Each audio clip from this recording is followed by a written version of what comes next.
বাবা তো তোমার বড় না? হ্যাঁ। তুমি তো বাবা ছোট না? হ্যাঁ।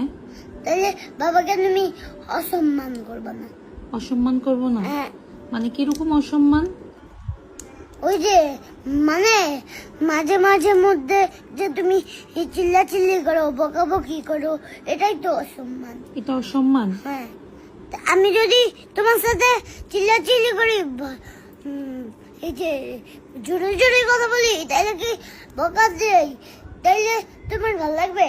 না, ভালো লাগবে না। তাইলে তুমি তোমার বড়জনের সাথে এরকম কথা বলো কেন? হ্যাঁ, এখন বললে কি হবে? অসম্মান করো কেন? অসম্মান করি? হ্যাঁ।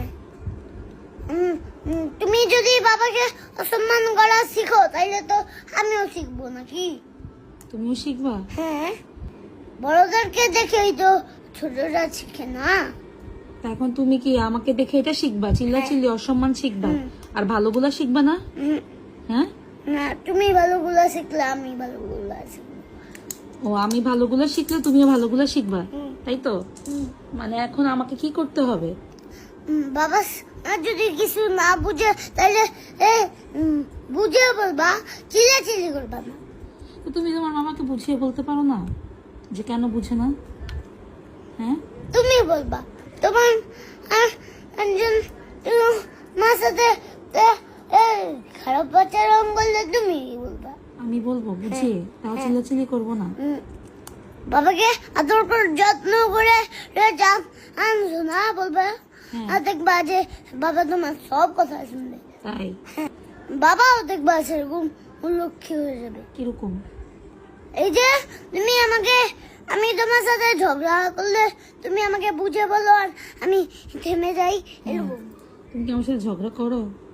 আমি না আগে তোমার সাথে এই যে ওই দিন না তোমার সাথে আমি বকাবকি করলাম, তো তুমি তখন আমাকে না বুঝে বললা যে আমি তুমি কিছু করো নাই। এটা এরকম বাবাকেও বললো। তাই? বুঝিয়ে বললে শুনবে? চিল্লাচিল্লি করে কোনো লাভ হবে না। চিল্লাচিল্লি করলে কোনো উপায় বের করা যাবে না। চিল্লাচিল্লি করে উপায় বের করা যায় না? তাই কি করতে হবে? তাইলে নিচে আগে সেই কথাটা বলো। কোন কথাটা? নিচে কি বাসা আছে নাকি? না, নিচে বাসা নাই, নিচে দেয়াল আছে, কিন্তু নিচে সাউন্ড হবে। এটা এগুলো ফেললে সাউন্ড হবে। আম্মু, বাবা তো তোমার হাজবেন্ডকে বকাবকি